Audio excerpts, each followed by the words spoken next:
Maghapon lang kami nakahiga at so hindi naman kami nagtinda ngayon.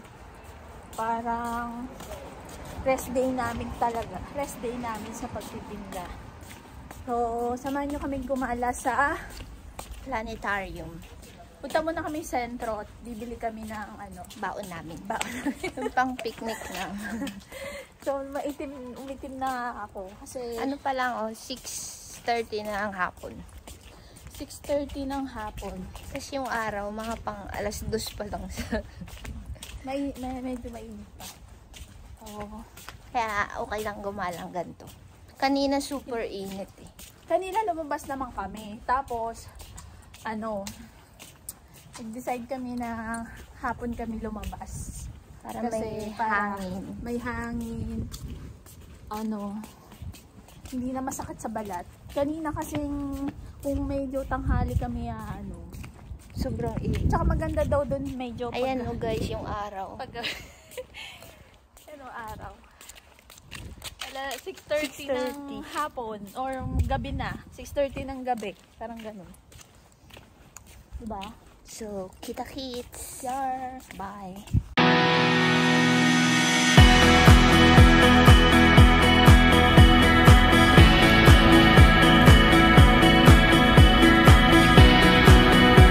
A few moments later. Ayan guys, nandito na kami sa sentro. Ayun, nakikita nyo yan. Yan yung isa sa yung parang katedral nila dito. Ganda, no? So, halos lahat ng mga simbahan dito parang mga pare-parehas. Yung mga katedral. Yan. Maganda dito eh. Mga torre. So, punta kami kasi sa bilihan ng milk tea.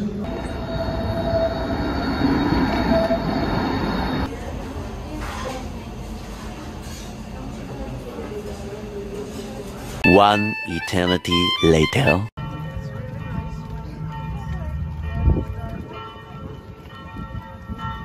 So, dito na kami sa Hindi ka naman maliligaw kasi. Oo. Last stop. Last stop ng tram number 4. Tapos ang daming So, ang daming tao. Dito na kami sa pasyalan. Ayun lang yung stop.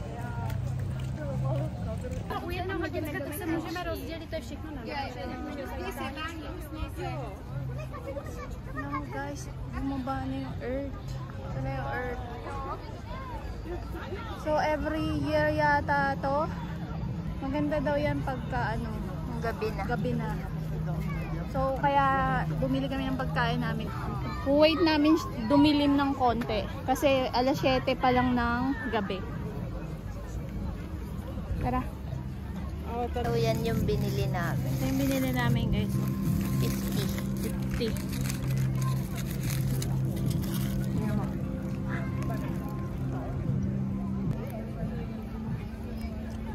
Kaya mas maganda doon.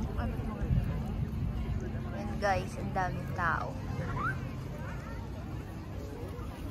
So guys, habang nag-aantay kami ng dumilim, kain muna kami. Sabi na yung hapunan namin. Yan, drinks namin. Hindi na kami nagdalang panlatag. Ang dami tao. So, habang nag-aantay tayo na yung dilim. Pag-usapan natin guys yung wifi dito. O yung internet. So, nasasabi ko, mas maganda yung internet sa Pinas. Sa Taiwan.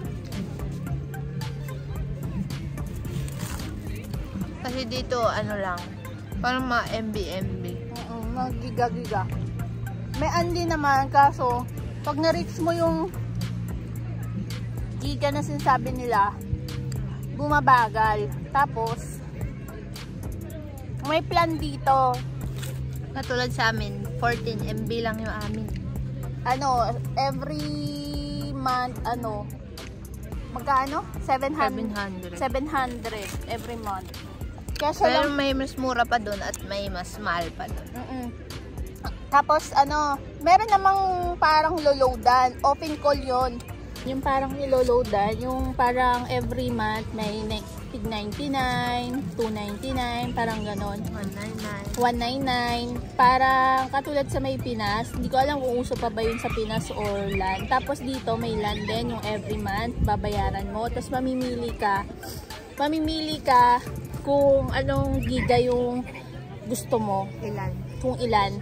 So, kung saan, T-Mobile, kami T-Mobile yung gamit namin. Tapos, yung isa, O2. Boda. Tapos, pupunta ka doon, kahit bago ka pa lang, kahit pagdating mo, tapos may malapit na mall sa inyo, or T-Mobile, O2. Punta lang po kayo doon, tapos, Dala lang kayo ng passport. oo, dala kayo ng passport, sabihin nyo, kukuha kayo ng internet. Tapos, yun na, bibigyan na kayo. Kung gusto nyo group, Wala pa yung bayad. Oo, walang bayad yon. Wala kayong ida-down or ano. Kung gusto nyo group, tapos medyo less lang yung babayaran, di ba? Pag group. 500 ata. Sinisipon na ako. Kasi maanghang kinain namin eh. Yun po. Medyo hindi para sa akin hindi maganda yung nila dito. Yung service nila sa internet. Dahil siguro nasanay kami sa Taiwan na medyo maganda talaga yung internet sa Taiwan. Yung as in unli. As in maganda. Tapos sa dorm naman may wifi, di ba? Madalas may wifi. Oo. Kaso pag madami na kayo, Mahina na. Yun po. Tapos sa company naman alam ko meron din. Pero syempre medyo mahina na rin kasi madami kayo nakakonect. Yun po. Yun guys, pagkadating nyo dito, gusto nyo avail ng T-Mobile, punta lang kayo sa malapit na store na or mall or supermarket. Oo, supermarket na nandun yung T-Mobile, O2 or Boda. Dali nyo lang passport nyo kahit bago pa lang kayo, wala po yung bayad. Tapos kung gusto nyo yung parang niloloadan, maglo-load kayo, open call lang po. Pwede nyo i-search yung sa internet open call, tapos pwede nyo i-message nyo siya o i-email nyo, isi-send sa inyo yung SIM sa dorm nyo. Kung gusto nyo yung yung nilo-load. Yun po guys, yun lang namin sa wifi at internet.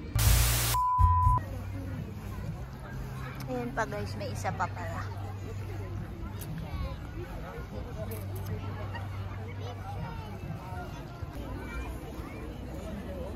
So guys, ito na yung moon.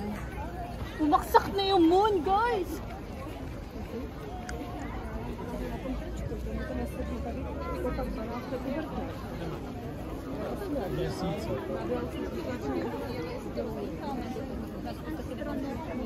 Kaya nga.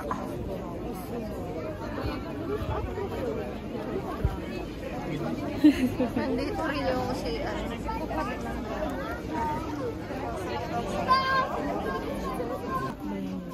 Signal.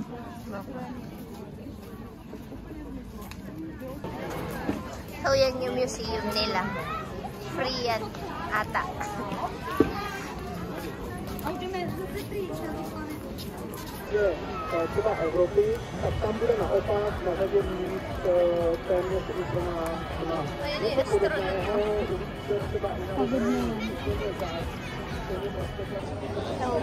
So guys, uwi na kami. Umabot kami ng alas 9. Alas 9 na ng gabi. Pero maliwanag pa rin. Ayan.